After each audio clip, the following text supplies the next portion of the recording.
dalam akad ya. Akad itu bisa berakhir dengan kondisi akad itu disebabkan fase akadnya, bisa jadi objeknya nggak jelas, bisa jadi karena memang ada khiyar, ada khiyar tuh ada pilihan bainal mutaaqidain, antara dua orang yang berakad, bisa melanjutkan, bisa membatalkan. Sebagaimana transaksi jual beli atau akad yang biasa berlaku di masyarakat umum. Ketika seseorang melakukan akad, maka dia punya pilihan. Penjual bisa melanjutkan barangnya untuk dijual kepada Pak pembeli, pembeli juga punya pilihan untuk melanjutkan membeli barang yang dijual gitu. Atau iqalah, nggak jadi, membatalkan ya. Atau bisa juga akad itu berakhir karena sebab kematian. Kalau udah mati ya udah selesai akadnya, dan tidak ada izin dari barangnya punya milik orang lain sehingga tidak mendapatkan izin untuk dijual. Dan larangan akad itu ada 5, ada gharar, ada tadlis. Gharar itu nggak jelas barangnya, tadlis itu atau gubun itu artinya curang, penipu gitu ya. Nah, ini tidak dibolehkan. Riba, judi, atau juga hasil dari yang haram. Pada pagi hari ini kita akan membahas tentang al-bai' atau jual beli ya. Jual beli itu dalam kita akan mengawali dari definisi. Saya share ya.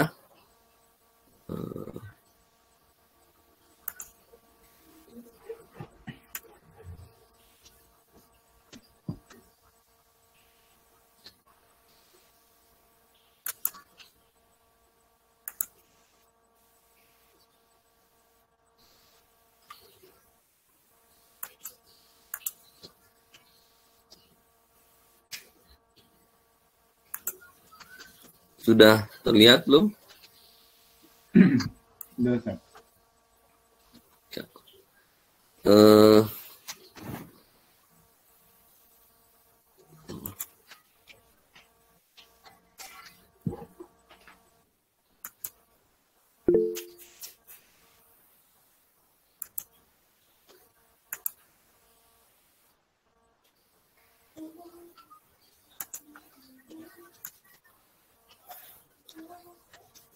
Kalau di Google Meet nggak bisa tampil dua-duanya ya?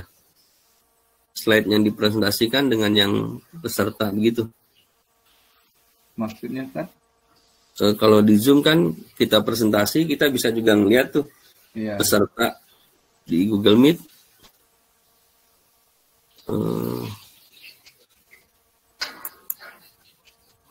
Hilang ya? Iya, hilang, Ustaz. Atau Ustaz boleh juga kirim ke kami itunya. Oh iya. Bisa share di sini ya? Di Ustaz boleh share di WA. Oke. Itu sudah saya share, Ustaz.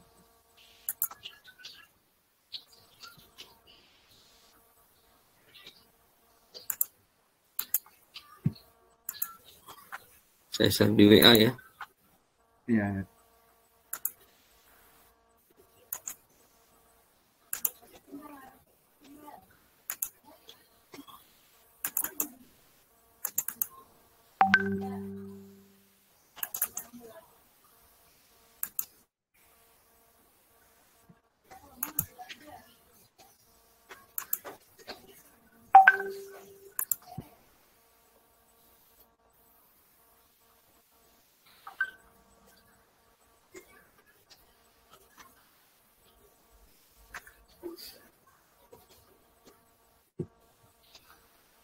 Ya, masih loading.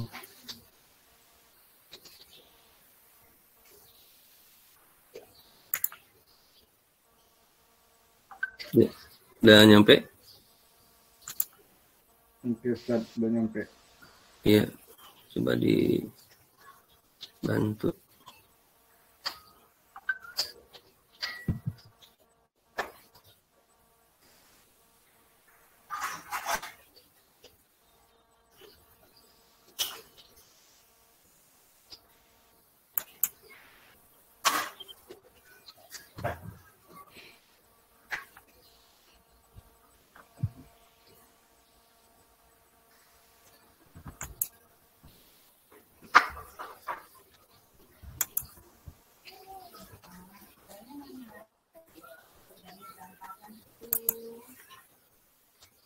Bisa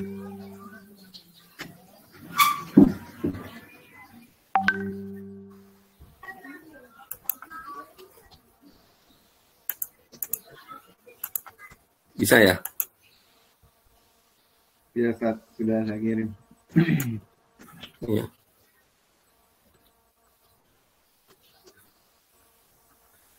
Ini bentuk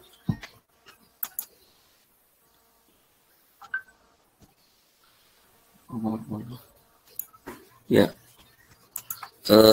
Baik. Jadi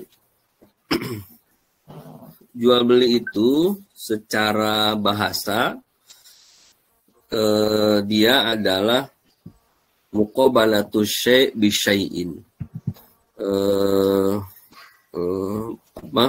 Menukar sesuatu dengan sesuatu, atau secara mutlak maknanya adalah mubadalah, pertukaran. Jadi maknanya pertukaran ya, sehingga zaman dahulu itu transaksi jual beli itu dengan cara saling menukar aset yang dimiliki. Jika seseorang punya beras, dia perlu lauk, maka yang punya beras akan menukarkan ke lauknya, yang lauk menukar kepada berasnya. Itu al-aslunya atau mana lughatannya seperti itu.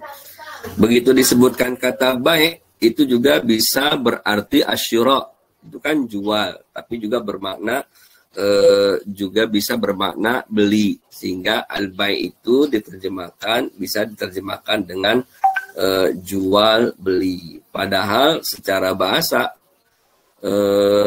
kalau jual itu al-bai', kalau beli itu adalah asyira. Tapi begitu masuk muamalah, maknanya bisa dua-duanya. Dalam fikih Islam wa adilatuhu disebutkan definisinya itu muqabalatu syai' bi syai'in ala wajhil muawadhah. Pertukaran sesuatu dengan adanya imbalan atau ganti. Muawadhah itu ganti. Jadi harus ada ta'widnya, harus ada iwatnya gitu. Ini secara bahasa. Secara istilah para ulama menjelaskan jual beli itu dengan definisinya yang saling melengkapi. Para pengikut Imam Abu Hanifah atau Hanafiyah itu mengatakan bahwa al-bai' itu mubadalatu malin bimalin ala wajhin makhsusin au huwa mubadalatu syai'i marghubin fihi bimithlihi ala wajhin mufidin makhsusin ai bi ijabin au tu'atin. Pengikut Hanafi mengatakan bahwa al-bai' itu adalah pertukaran harta bimalin ala wajhin, dengan harta yang lain, ala wajhin makhsusin, dalam cara yang tertentu, atau mubadalatu syai'in marghubin fihi, pertukaran sesuatu marghub. Marghub itu artinya yang dianjurkan, sehingga dengan kata marghub ini saya tandai merah, dengan kata marghub fihi, yang dianjurkan, yang disarankan, yang direkomendasikan, maka keluarlah semua pertukaran yang tidak dianjurkan. Ini bisa dilihat di bawahnya dengan kalimat ghairu marghub. Ghairu marghub itu misalnya adalah bangkai, darah, atau yang lainnya. Nah, ini tidak dianjurkan pertukaran seperti itu. Adapun selain daripada itu, maka dibolehkan. Bimislihi ala wajhin mufidin, yang semisal, yang sebanding ala wajhin mufid, dengan cara yang bermanfaat, mendapatkan manfaat khusus. Disebutkan kalimat mufid itu mala yufid, maka keluar dari kalimat mufid semua yang tidak bermanfaat. Semua yang tidak bermanfaat, semua yang tidak dianjurkan, seperti baik dirham bidirham, jual beli dirham dengan dirham. Nah ini ya, jazakallah khair. Yang bisa tambah nih, bisa jelas nih. Ya, maka keluar semua kalimat. Kan kalau dalam ta'rif itu dia harus jami, harus mani, harus jami mani itu merepresentasi semua yang ada di dalamnya dan mengeluarkan sesuatu yang tidak ada dalamnya, gitu dalam mendefinisikan. Sehingga mudahnya adalah ketika kita mendefinisikan sholat itu adalah gerakan tertentu, bacaan tertentu yang diawali dengan takbiratul ihram, diakhiri dengan salam, gitu kan?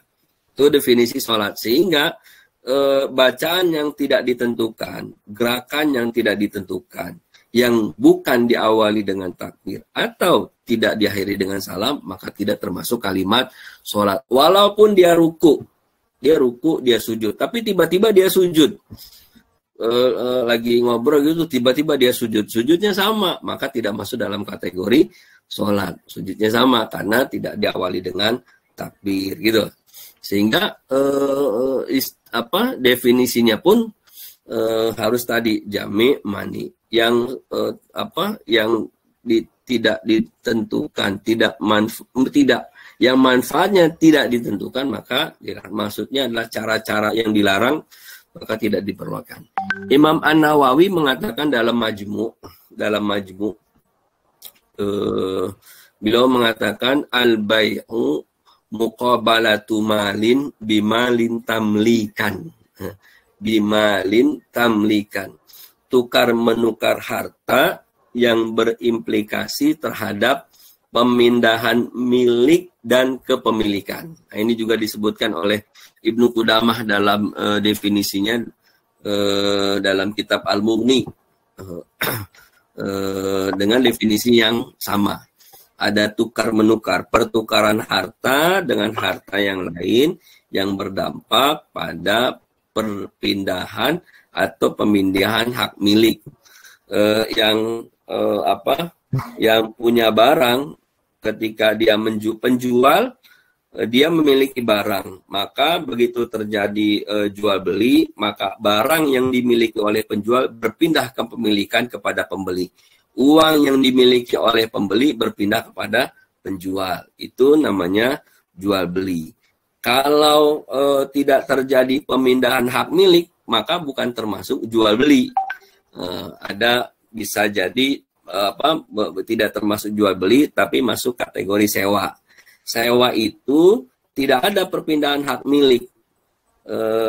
Seseorang misalnya menempati rumah atau menempati kamar kos-kosan gitu ya.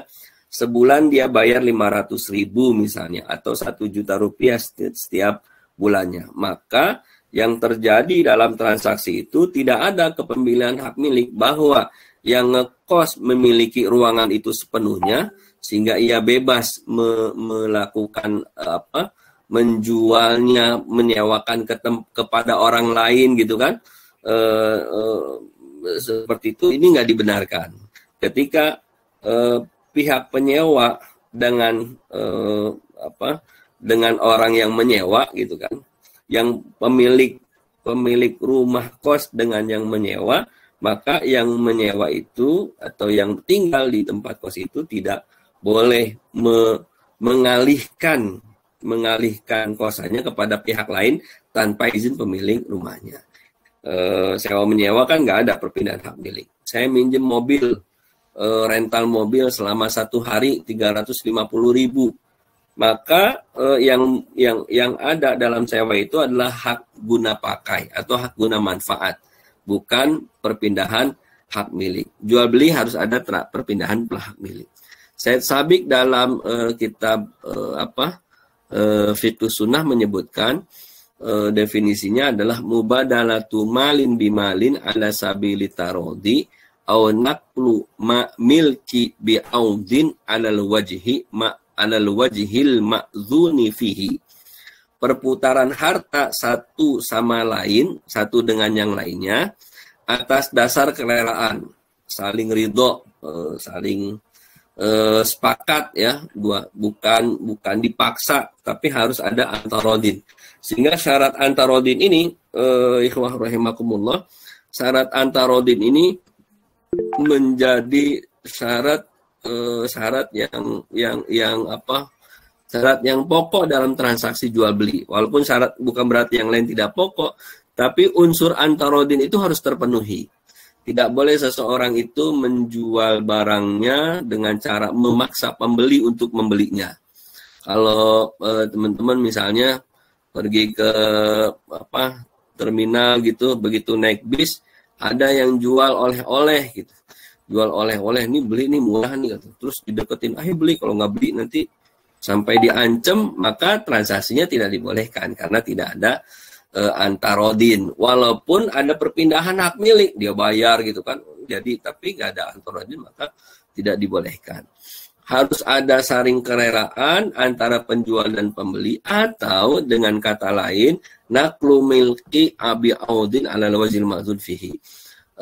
Berpindahnya kepemilikan barang kepada orang lain dengan ganti tertentu melalui cara yang dibenarkan oleh syariah. Disebutkan oleh Syekh Sabiq bahwa ala wajhil ma'zun, perpindahan milik dari satu orang kepada orang yang lain, walaupun sama-sama rela, tapi harus dengan cara yang ma'zun, cara yang diizinkan, cara yang dibolehkan secara syariat. Ada dua-duanya sama-sama rela, dua-dua sama-sama ya udahlah nggak apa-apa gitu, tapi caranya yang tidak dibenarkan secara syariat. Kan transaksi kalau kemarin yang ditanya gimana dengan jual beli ijon gitu kan, dua-duanya udah nggak apa-apa,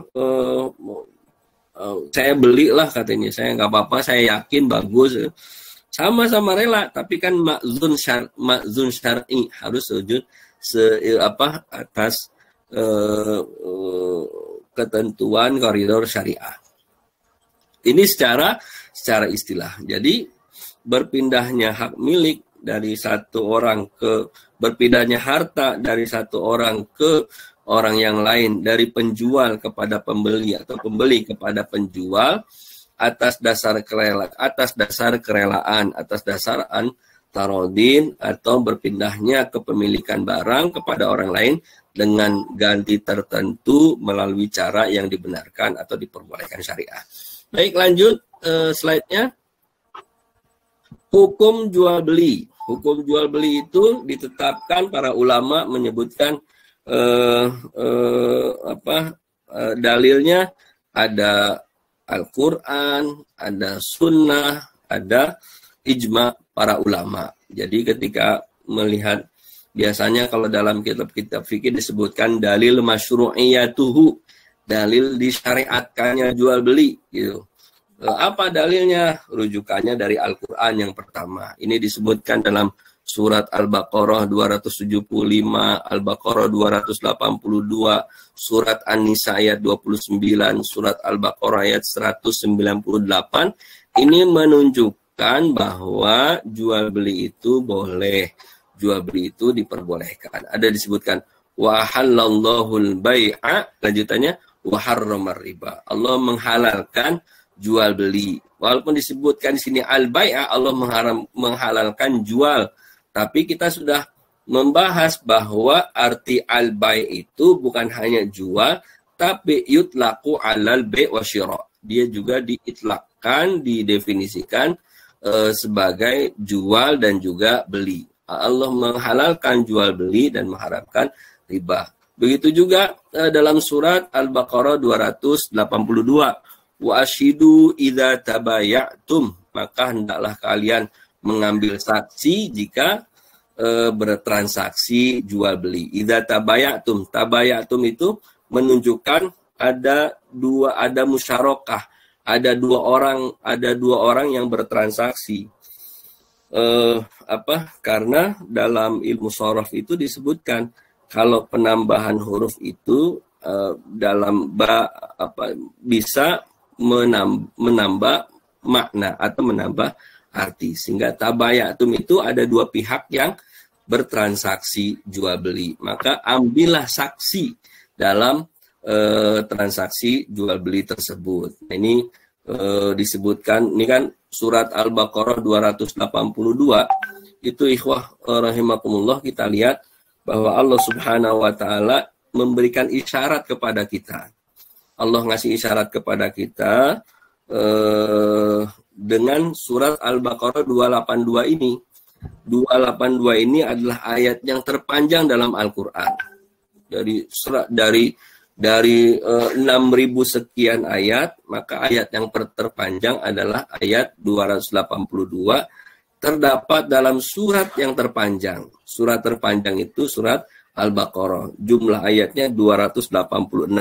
Ali Imran jumlah ayatnya 200 ayat. Sementara Al-Baqarah 286 ayat dan ayat yang terpanjang 282. Dalam ayat yang terpanjang ini tidak dibahas tentang akidah, bagaimana iman kepada Allah. Tapi yang poin pembahasan atau isi dari ayat itu adalah berkaitan dengan muamalah. Walaupun ada 2 kalimat disebutkan dalam ayat tersebut, kalimat wattaqullah itu 2 kali disebutkan, itu menunjukkan bahwa ada kaitan yang erat antara seseorang bertransaksi dengan takwa kepada Allah Subhanahu wa taala. Ini dalam ayat ini. Jadi begitu disebutkan ya ayyuhalladzina amanu idza tadayantum bidainin ila ajalin musamma faktubuhu, wahai orang beriman, apabila kalian menghutangkan gitu, transaksi hutang piutang pada waktu tertentu, maka tulislah, catatlah gitu. Di ayat itu termasuk ayat yang terakhir disebutkan ada kalimat wattaqullah, ada kalimat ittaqullah. Itu menunjukkan bahwa transaksi yang pertama, transaksi jual beli yang orang banyak mengatakan bahwa itu urusan dunia, tapi dalam Al-Quran disebutkan berkaitan dengan ketakwaan seseorang kepada Allah Subhanahu wa taala. Jadi nggak bisa orang bilang takwa sementara transaksinya tidak sesuai dengan nilai-nilai ketakwaannya. Sehingga ketika orang jual beli, ketika orang bisnis, dunia bisnis gitu ya, jual beli, dagang atau yang lainnya dalam Islam, maka ada kaitan dengan ketakwaan. Dan itu isyarat dari Allah Subhanahu wa taala bahwa Islam itu bukan hanya sholat, bukan hanya zakat, bukan hanya puasa, bukan hanya haji, tapi seluruh aspek kehidupan manusia gitu. Kemudian dalam surat An-Nisa disebutkan ila antakuna tijaratan antarodin minkum. Nah, disebutkan di sini tentang jual beli, kecuali jika engkau melakukan perdagangan yang saling merodai satu dengan yang lainnya di antara kalian. Ini menunjukkan bahwa jual beli itu terdapat dalam, memang tidak dirinci bagaimana transaksinya dalam Al-Quran atau juga sebagian dalam hadis tidak dirinci sekali, tapi itu menunjukkan bahwa Al-Quran menjelaskan tentang lub. Lub itu apa ya? Intisari atau saripati dari jual beli atau transaksi dalam Islam. Baik, lanjut. Yang kemudian dari sunnah. Dari sunnah itu kita lihat hadis Nabi Sallallahu Alaihi Wasallam. Ini belum sempat saya terjemah ya. Nanti bisa ditulis terjemahnya sendiri. Kalau yang paham bahasa Arab, atau antum bisa melihat ke buku kitabnya Syekh Wahbah Zuhaili di dalam Fikih Islam wa Adilatuhu. Ini sudah ada terjemahnya, bisa dilihat. Saya mengutip dari Fikih Islam wa Adilatuhu.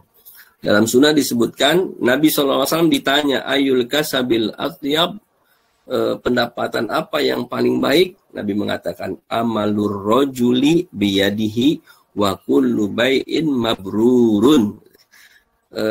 Pendapatan yang paling baik adalah aktivitas seseorang dengan tangannya. Maksudnya ia bekerja dengan kemampuan tangannya sendiri, gitu ya. Dia bekerja dengan tangannya sendiri. Dalam hadis lain disebutkan, Innallaha yuhibbul abdal muhtarif. Allah mencintai seorang hamba yang punya keahlian. Jadi kalau di antara antum ada yang punya keahlian nulis, maka nulis terus gitu kan sampai dia mahir dalam menulisnya gitu. Lalu hasil tulisannya dia bentuk dalam buku, bukunya dia jual, maka Allah suka. Kalau ada seseorang yang mahir atau pandai dari skill tertentu gitu ya, dia serius dengan skillnya dan dia bisa menghasilkan pendapatan, maka itu disukai oleh Allah Subhanahu wa taala. Lalu disebutkan wa kullu bai'in mabrurin, dan semua jual beli yang mabrur. Apa mabrur itu? La ghisya fihi wa la khiyana. Tidak ada curang, tidak ada khianat. Kan ini berapa harganya? Harganya cuma 50.000. 50.000 nggak kurang lagi? Enggak. Beneran nggak kurang? Enggak, bener. Udahlah 45 saya nggak dapat nih atau menyebutkan speknya. Ini bagus banget nih, padahal ada cacat di sana. Nah, berarti telah berlaku curang, telah khianat, maka tidak mabrur. Yang disebut dengan mabrur itu yang maka tidak masuk dalam kategori al-kasabu atyab, asap pendapatan yang paling baik. Rasul juga bersabda dalam hadisnya sallallahu alaihi wasallam, afdalul kasabi amalir rajuli biyadihi wa kullu bai'in mabrur. Dalam riwayat lain disebutkan rawahu al-Baihaqi, Ibnu Majah, Ibnu Hibban, Abi Sa'id Al-Khudri, anna Rasulullah sallallahu alaihi wasallam qala la alqiyanna Allah man la anqiyana min qibalin an a'ta ahadan min mali ahadin syai'an bighairi bi nafsihi inamal bai' antaradin. Allah pasti akan menemui seseorang yang memberikan kepada orang lain hartanya sesuatu bighairi bi nafsihi, yang bukan kerelaan dirinya. Jadi Allah akan temui itu. Kalau misalnya tadi jual paksa, jual dedet, maka akan dihukum, maksudnya itu diiqab oleh Allah Subhanahu wa taala. Sehingga disebutkan innamal bai' antaradin. Jual beli itu harus saling rela. Hadis yang lain disebutkan at-tajiru saduqul amin, at-tajiru as-saduqu al-aminu, ini sifat ma'an nabiyyin wasiddiqin wasyuhada, bahwa pedagang yang jujur, yang amanah, maka ia akan hidup bersama para nabi, para as-siddiqin, dan juga para syuhada. Imam Tirmizi mengatakan hadis ini hadis hasan. Ini jadi menunjukkan bahwa hadis-hadis nabi ini menunjukkan jual beli itu dibolehkan di dalam sunnah, menunjukkan bolehnya hukum jual beli, ya, hukum jual beli. Kemudian yang berikutnya adalah dilihat dari ijma ulama. Next slide berikutnya. Ijma ulama mengatakan semua ulama menyepakati bahwa jual beli itu boleh, dan hikmahnya adalah manusia itu makhluk sosial, makhluk yang membutuhkan dengan makhluk yang lainnya, yang membutuhkan dengan pihak lain. Ia tidak bisa berdiri sendiri, tapi membutuhkan bantuan orang lain. Ia punya hajat, untuk punya kebutuhan untuk memenuhi hajatnya, memenuhi keperluannya, punya kepentingan untuk memenuhi keperluannya, sehingga ia membutuhkan orang lain untuk dapat memenuhi kebutuhannya. Bisa dibayangkan kalau misalnya semuanya penjual, nggak ada pembeli, kira-kira siapa yang mau beli? Atau semuanya mau beli, nggak ada penjualnya, gitu. Susah juga, gitu. Ketika misalnya waktu zaman susah nyari gula misalnya, yang dagangnya nggak ada, yang belinya banyak, ya nggak bisa, gitu. Sehingga ini menjadi hikmah bolehnya jual beli. Baik, lanjut. Selanjutnya adalah adab dalam jual beli. Ini diterjemahin ya.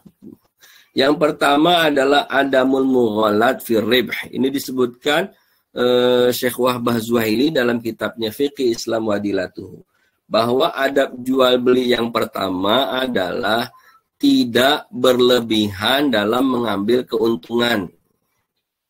Tidak berlebihan dalam mengambil keuntungan. Meskipun dalam beberapa literatur disebutkan tidak dibatasi berapa dibolehkannya mengambil keuntungan. Ada disebutkan dalam penjelasan itu sepertiganya maksimal. Tapi tidak ada ketentuan yang menunjukkan bahwa seseorang itu atau dalam Islam itu dibatasi prosentasi dalam mengambil keuntungan.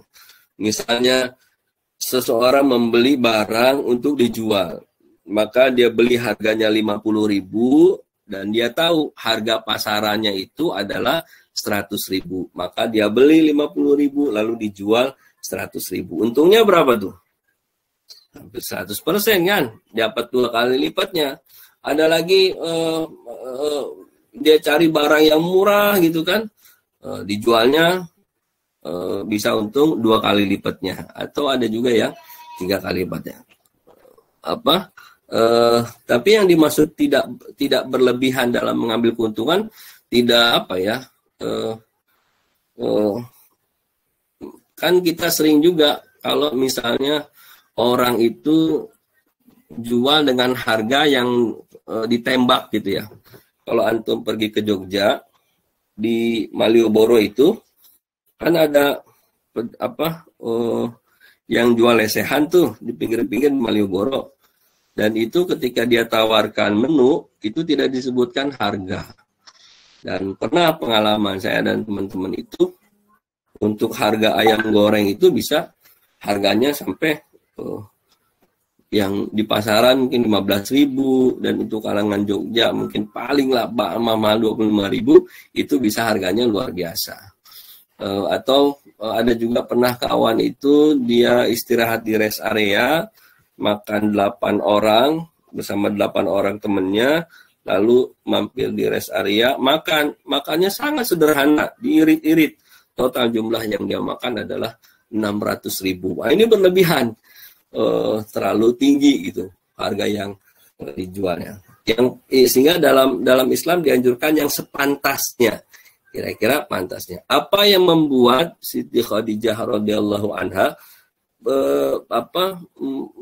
tertarik kepada pribadi Rasulullah Shallallahu Alaihi Wasallam? Begitu pergi ke Syams, kan beliau berdagang. Banyak pedagang juga di sana menjual barang. Banyak pedagang, saudagarnya banyak gitu kan. Tapi setiap orang menjual dengan caranya masing-masing. Yang uniknya Nabi Muhammad Shallallahu Alaihi Wasallam menjual barang ya seolah-olah nggak kayak jualan orang yang pengen untung gede gitu. Ya jual seadanya aja. Barang ini yang cacat, ini rusak. Kalau rusak ini harganya segini. Barang yang ini tutur katanya lembut, baik. Itulah yang membuat akhirnya pasar di sana begitu tertarik dengan Nabi Muhammad Shallallahu Alaihi Wasallam. Oh, ini untungnya paling segini, jujur gitu dalam menyampaikan spek barangnya dan untungnya. Nah, ini yang pertama adab ya. Jadi kalau adab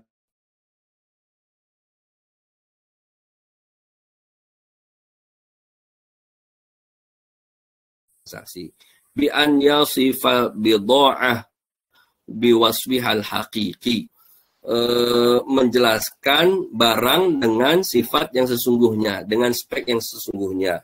Ini handphonenya masih baru, kapasitasnya sekian, kameranya sekian megapiksel, yang luar, yang di belakang, yang di depan, kemudian karena belinya itu bekas, maka di sini ada pernah cacat, pernah rusak, disebutkan hal-hal yang memang apa adanya barang itu gitu ya, disebutkan.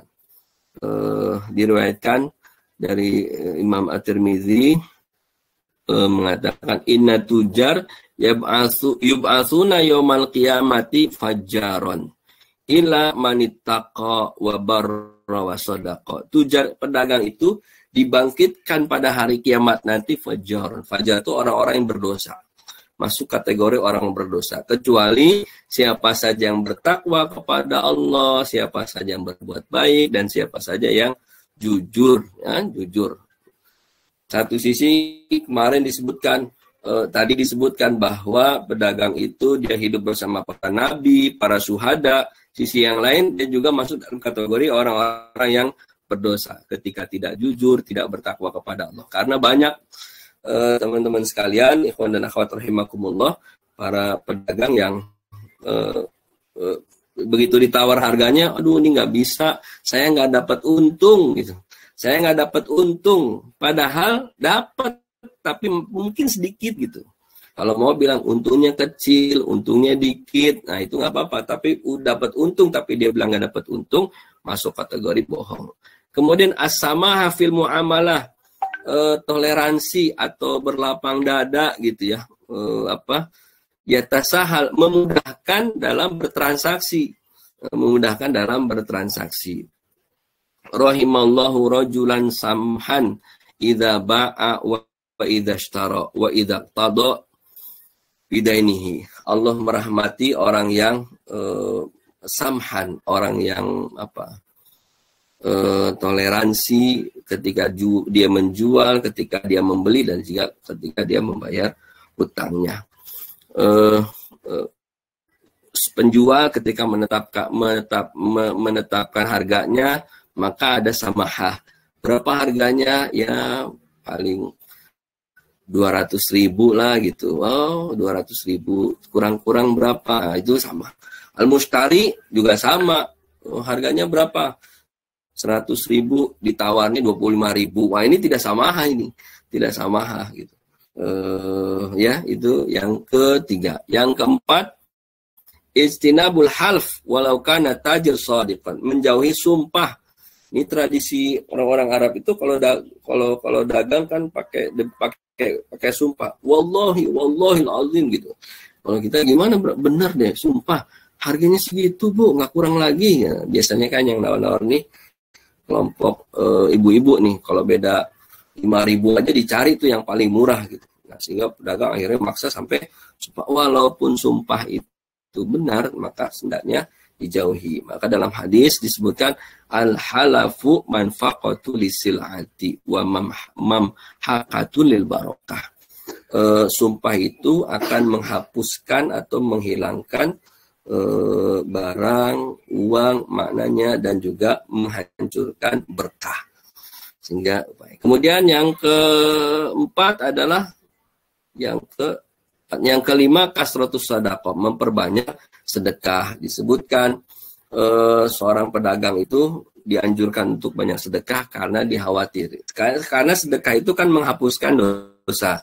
Dikhawatirkan ketika transaksi ada kalimat-kalimat atau kata-kata, ada dosa yang diucapkan, sehingga dianjurkan memperbanyak sedekah. Ya ma'syarut tujar, inna syaitana wal isma yahdiranil bai'a fashawbuhu bibai'ikum bisadaqah. Bai'akum sadaqah. Wahai para pedagang, sesungguhnya setan dan dosa itu hadir dalam transaksi jual beli. Maka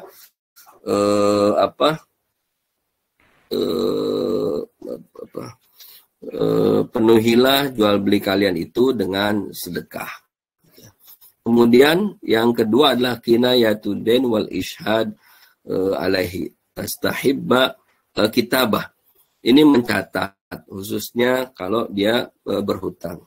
Aduh, duitnya kurang, tulis ya, tulis, walaupun berapapun tulis ya, karena ini merupakan syariat.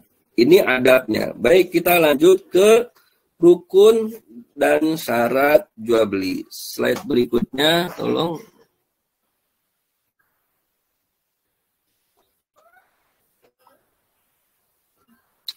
Rukun jual beli. Rukun jual beli itu kelompok Hanafi mengatakan bahwa rukun jual beli ada dua, ijab dan qabul. Sehingga harus hanya dua aja, nggak ada yang lainnya. Sementara jumhur ulama menyebutkan ada 4. Ada al-ba'i, al-mushtari, atau al-aqid disebutnya. Seperti dalam penjelasan akad, itu al-bai' wal-mushtari itu ada al-aqid. 2 orang yang bertransaksi. 2 orang yang berakad. Ada penjual, ada pembeli, ada sighat. Sighat itu ijab dan kabulnya. Ada juga ma'qud alaih atau barang, objek barang yang diperjualbelikan. Ini rukunnya. Jadi kalau tidak ada yang seperti ini, maka tidak terjadi jual beli. Ingat ya, perbedaan rukun dan syarat. Kalau rukun itu ya adalah aktivitas itu sendiri.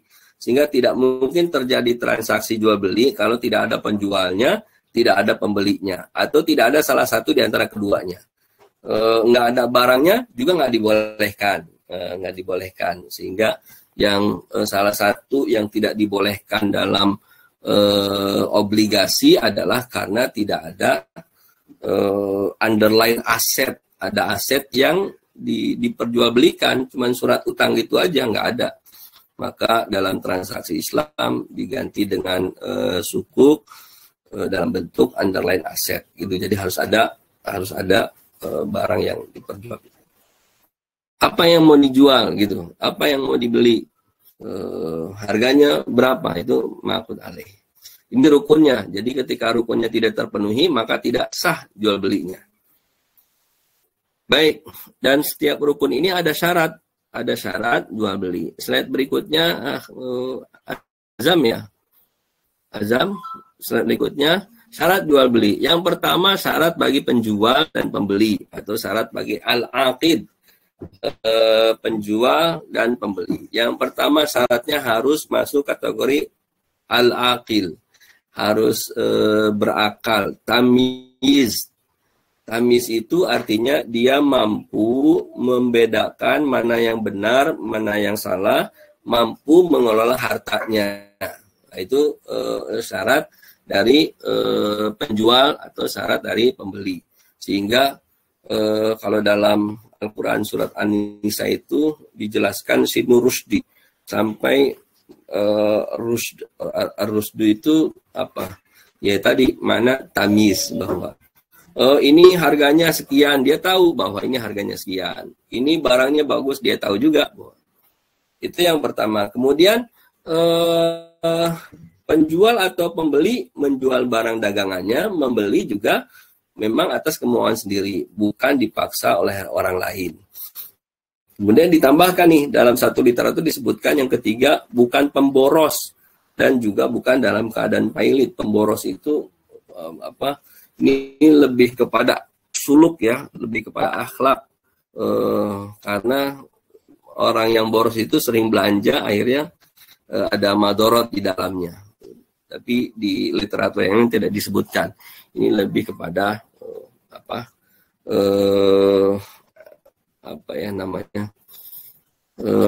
disebutkan oleh sebagian ulama gitu. Kata jangan sampai dia pemboros atau bukan dalam keadaan pailit. Lanjut, yang kedua terhadap sigot. Syarat sigot. Slide berikutnya, Azam. Ya.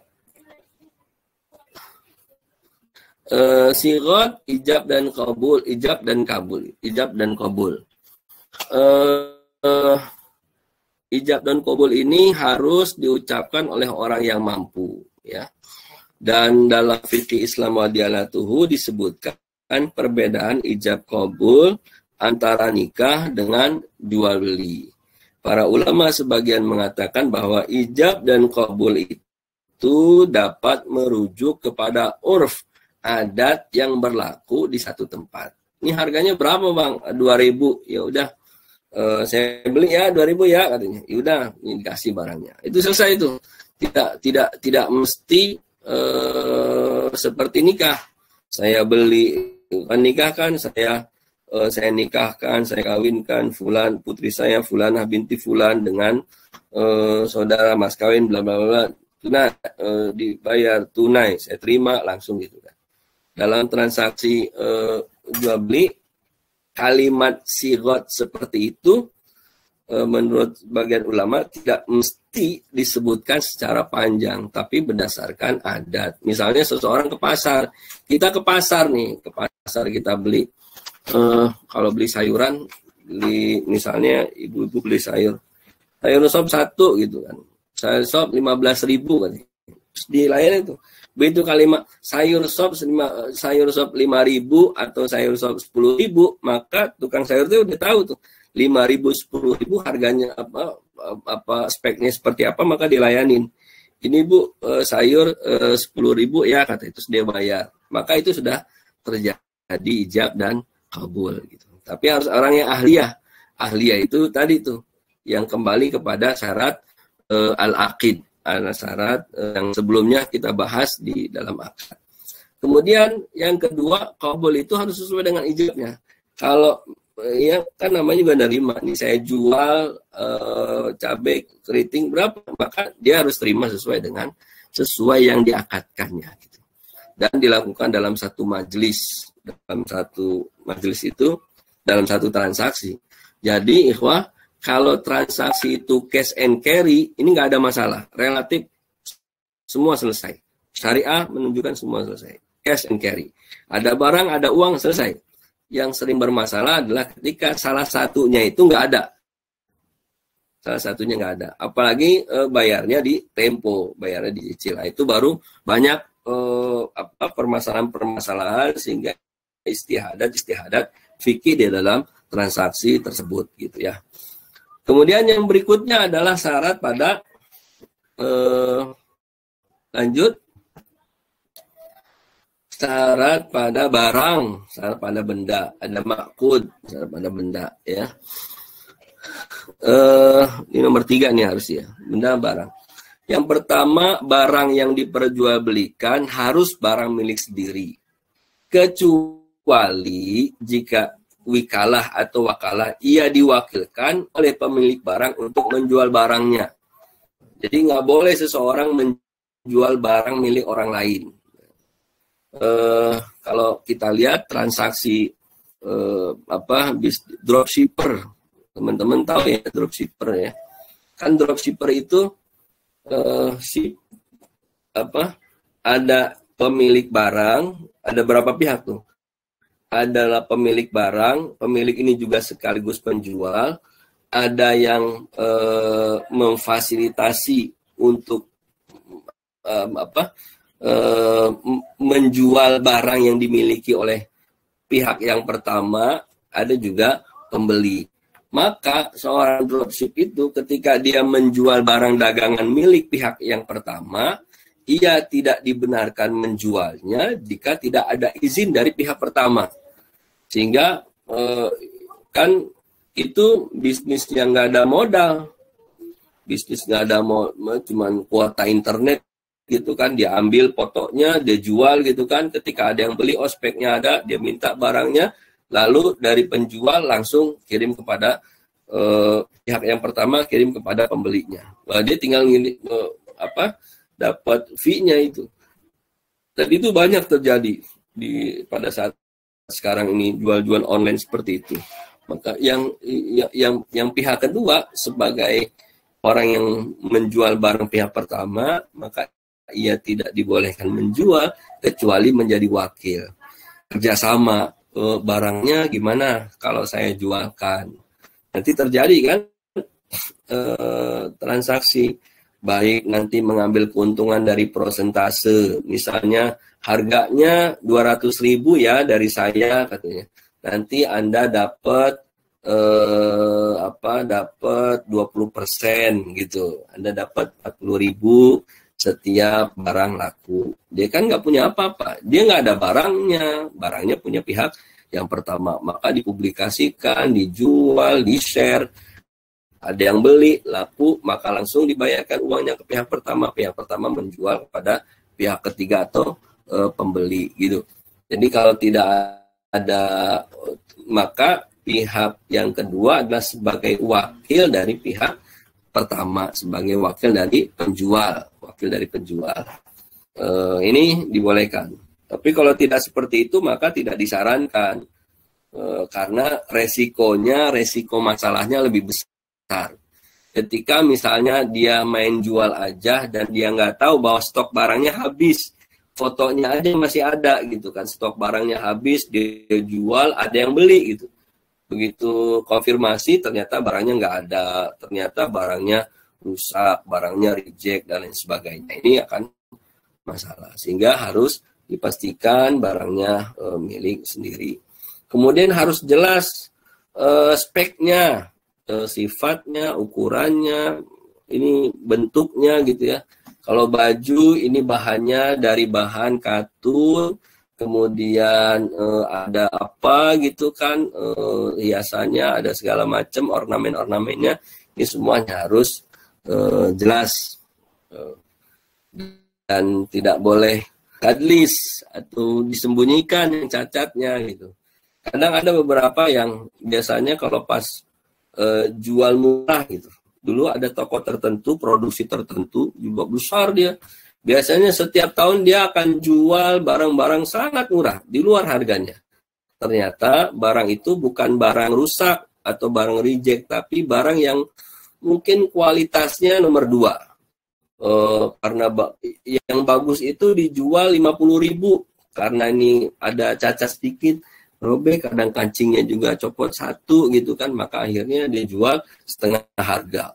Padahal cuma 1 juga gitu. Nah, itu tapi harus jelas ukurannya gitu. Yang sering itu teman-teman kita lihat kalau rumah makan. Ya, coba teman-teman ya, kita pergi ke rumah makan itu kan kadang ini yang suka dibilang jual jual dedek atau harganya ditembak gitu. Dikasih menu nggak ada harganya tuh, dikasih menu nggak ada harganya, ini satu dihitung harganya mahal. Wah, harganya mahal, akhirnya padahal nggak akhirnya ada madorot di sana. Kemudian benda yang diperjualbelikan dapat diserah terimakan ketika akad berlangsung maupun tidak langsung. Begitu terjadi transaksi, maka objeknya bisa berpindah langsung gitu. Jual mobil, motor, ya motornya dibawa, mobilnya dibawa, bajunya dibawa, semuanya beda. Atau nanti dikirim barangnya gitu, itu bisa gitu. Bukan sesuatu yang nggak mungkin, misalnya beli ikan di laut, beli ikan tapi ada di laut gitu, kan nggak mungkin. Barang diserah terimakannya itu tidak mungkin. Atau ada burung tapi masih terbang, nggak bisa, itu nggak diterima. Dan benda yang diperjualbelikan itu adalah mal mutakawim, harta yang atau benda yang secara syariat boleh dimanfaatkan, bisa terukur gitu. Baik, lanjut. Yang berikutnya adalah bai al-mu'attah, bai al-mu'attah atau bai al-murawidhah. Ini transaksi yang biasa terjadi nih di kita nih, yaitu jual beli yang disebutkan kalau dalam fikih sunnah itu atau fikih Islam itu disebutkan anyat tafiqal muta'aqidani ala saman wal musmin wa yu'tiya min ghairi ijabin wala qabli wa qad yujadu lafzin min ahadihima. Dua orang yang berakad tersebut, penjual dan pembeli, sepakat atas harga dan barang tertentu, lalu mereka memberikan keduanya tanpa ada kata atau tanpa ada ijab ataupun qabul, dan terkadang salah satunya saja menyebutkan ijab atau qabul. Contohnya adalah an ya'khudal mustari wal mabi' an ya'khudal mustari mabi'a wa yadfa'u lil ba'i thaman aw yadfa'ul ba'i al mabi' fayadfa'u lahu akhar thamanu min ghairi takallam wala isyara sawa'un akana al mabi' haqiran aw nafsiyan.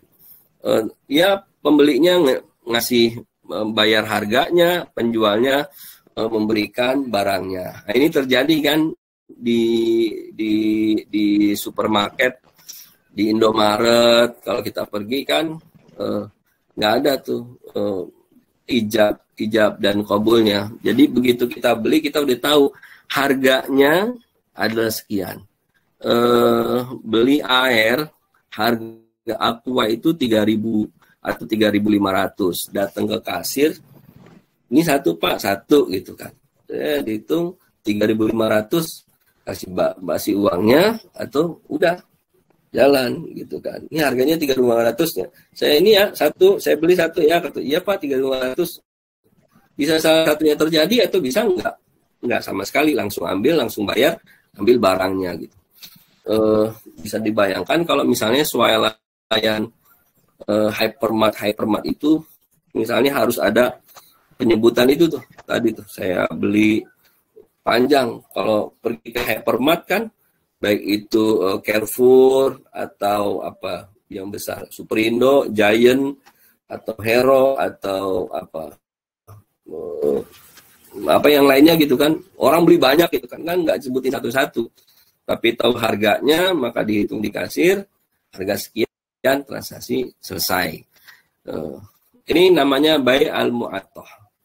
Kalau tadi kan disebutkan harus ada ijab qabul, tapi ini nggak disebutkan nih kalimatnya. Bagaimana hukumnya pembelian transaksi seperti itu? Slide berikutnya, Kang Azam, mangga. Slide berikutnya, hukum tentang bai' al-mu'attah. Lanjut. Para ulama berbeda pendapat tentang hukum bai' al-mu'attah. Ini bai' al-mu'attah. Ini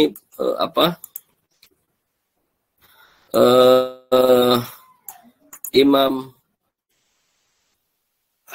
pengikut mazhab Hanafi, Maliki, Hambali dalam pendapat yang paling rajih buat mereka membolehkan, mensahkan transaksi jual beli mu'attah. Mata kana hadza mu'tadan atau mu'tadan dalan ala ridha wa mu'biran tamaman an iradati kullin minal muta'aqidaini. Membolehkan jual beli mu'attah kapan saja selagi secara adat menunjukkan keredoan antara keduanya, antara dua pihak penjual dan pembeli. Wal bai'u yasihu bi kulli ma yadullu ala ridha, dan transaksinya dibolehkan selagi ada keridhaan, kerelaan di antara dua pihak tadi. Li'anna nasa yatabaya'una fi aswaqihim bil mu'attah fi kullil asrin. Karena manusia, orang-orang saat sekarang ini saling bertransaksi di pasar-pasar mereka dengan mu'attah dalam setiap masanya. Walam yankul inkarahu an ahadin, dan tidak disebutkan pengingkaran dari seorang pun. Fakana dzalika ijma'an, maka ini menunjukkan ijma'. Fal qarinatu kafiyatun guna dilala ala ridho, dan ilatnya adalah atau qarinahnya adalah keridhaan antar dua pihak. Ini tiga mazhab yang besar, tiga pengikut ulama. Pengikut Hanafi, pengikut Maliki, pengikut Hambali. Adapun pengikut Syafi'i, mereka mengatakan yashtaritu an yaqa'al aqdu bil alfazis sharihah au al kinaya bil ijabi wa qabul. Harus disyaratkan ada akad dengan lafaz yang jelas ataupun kinayah menunjukkan ijab dan qabulnya, maka tidak sah transaksi al-mu'attah. Sama saja barangnya ada atau barangnya ada. Karena Rasulullah SAW mengatakan innamal bai'u antarodin.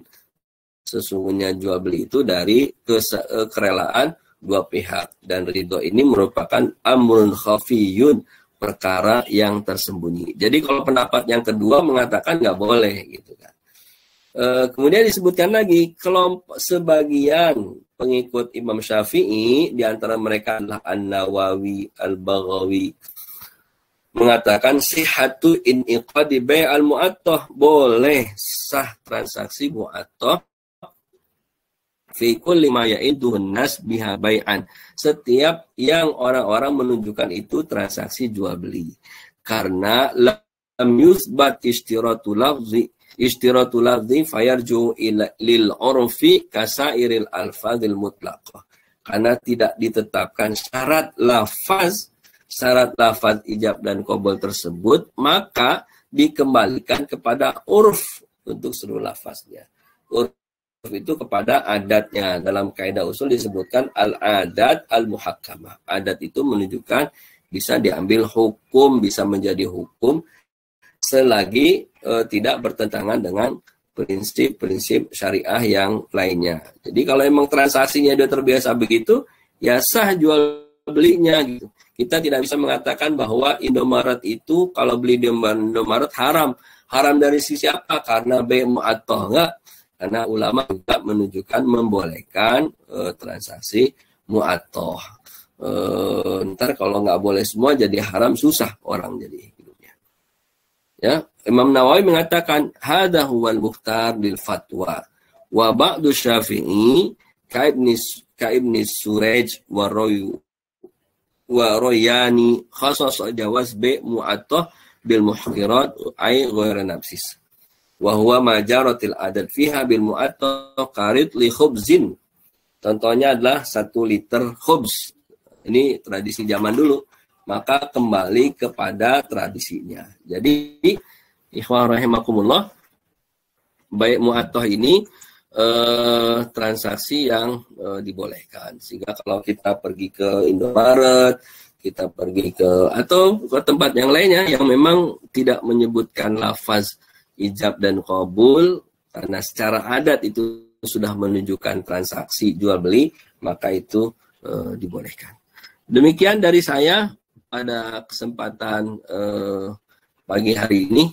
Masih ada 10 menit. Mungkin kalau ada yang ingin menambahkan, ada pertanyaan, fal ya tafadhol. Silakan.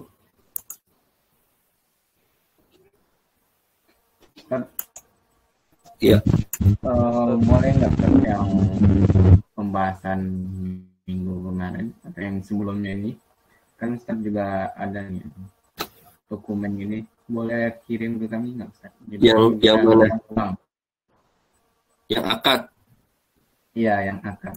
Akad tadi sudah saya kirim. Gagal ini. Sebentar saya kirim lagi. Ustaz. Saya kirim 2 file tadi itu. Baru lihat. Baru 1 yang masuk Ustaz. Iya. Ini ada centang merah ini barusan. Ada dua slide, 2 file dikirim. Coba sebentar proses ya. Anwar. Oke, Ustaz. Bentar.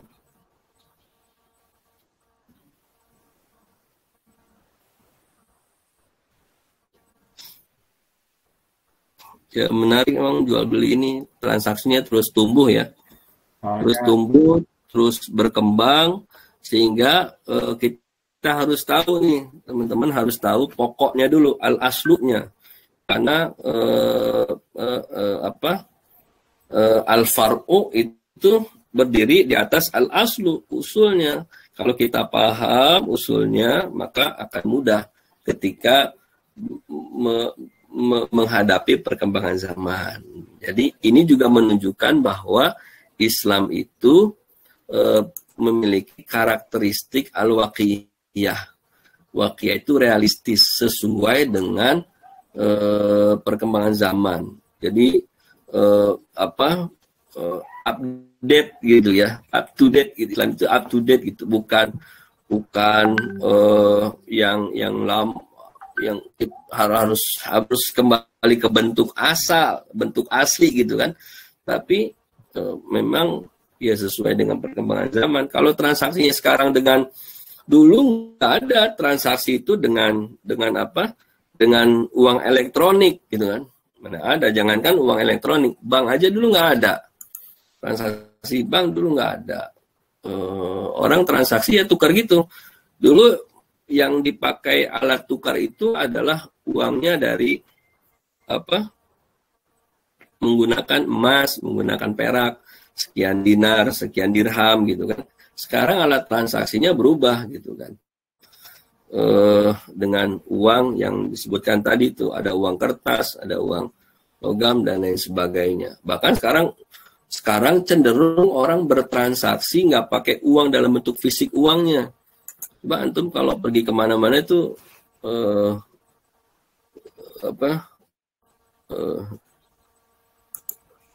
kita bahkan lebih enak menggunakan transaksi yang yang sifatnya debit. Debit ya, karena nggak ada atau aku gagal terus nih sebentar. Atau yang bukan cuma debit sih. Kan biasanya mahasiswa suka cari promo tuh, cashback. GoPay, pakai OVO gitu ya. Walaupun OVO dia nggak ngasih cashback dalam berupa uang kembali, tapi dia ngasih poin. dan poin itu bisa dibuat alat transaksi gitu. Jadi poinnya kan, saya pernah belanja itu pakai OVO, begitu lihat saldo OVO-nya kurang, lihat poinnya banyak gitu. Ya udah, ini bisa pakai poin, bisa Pak pakai poin aja. Udah, poin itu adalah uang kita. Poin itu jadi uang kita. Nah, itu kemarin tuh di beberapa tempat sekarang itu bukan cuman GoPay, bukan cuman OVO, Shopee aja sekarang bisa ngasih cashback. Bahkan cashbacknya bisa 30%. Itu kan sarana transaksi zaman modern ya. Ini saya masih muter ini, kirim PPT yang satunya lagi. Ya coba nanti saya akan coba lagi ya. Saya kirim lah nanti materi-materinya. Nah gitu. Jadi saya dan ada sebelum pandemi itu, kalau di tempat saya ini di Jati Asih itu ada satu tempat gitu ya.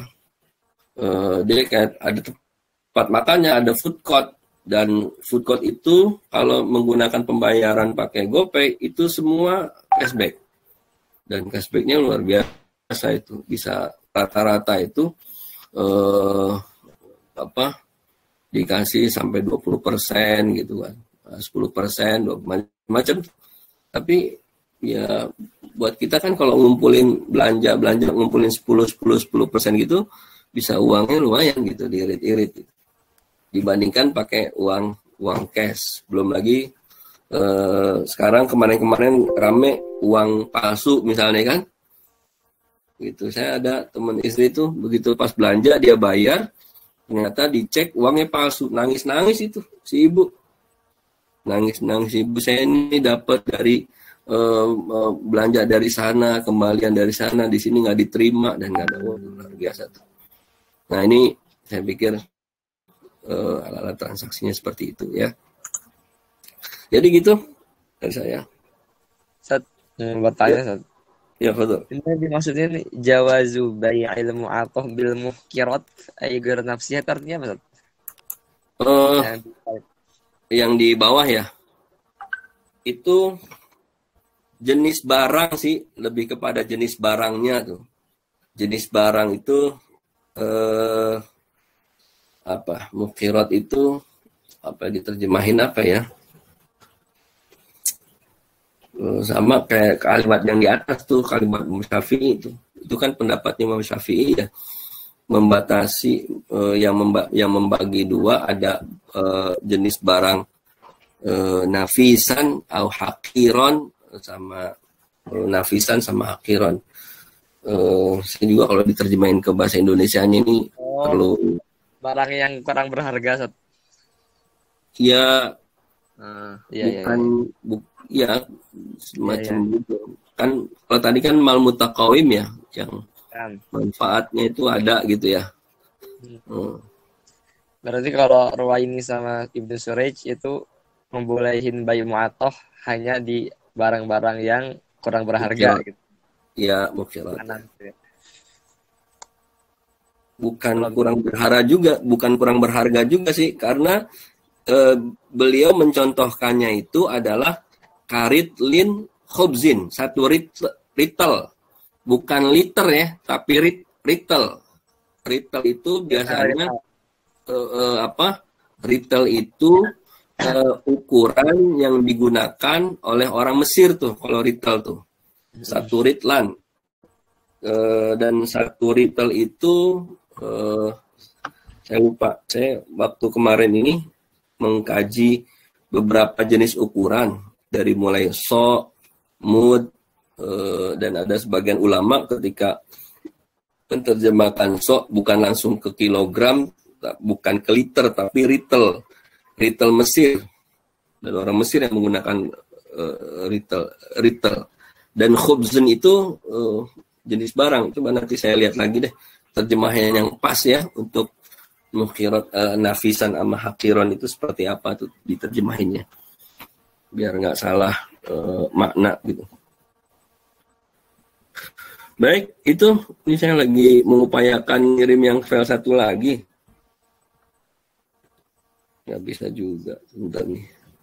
Handphone.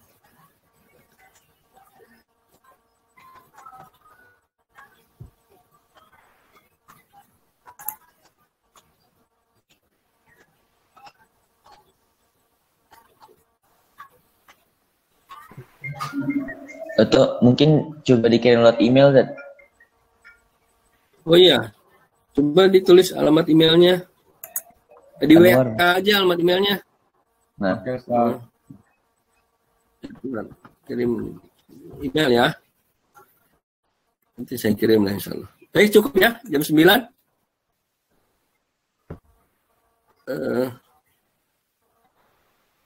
Nanti resume itunya nanti dikirim.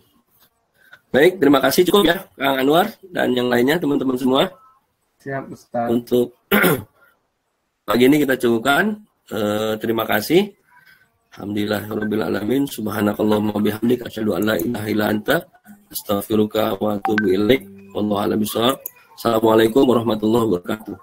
Waalaikumsalam. Saya izin pamit ya.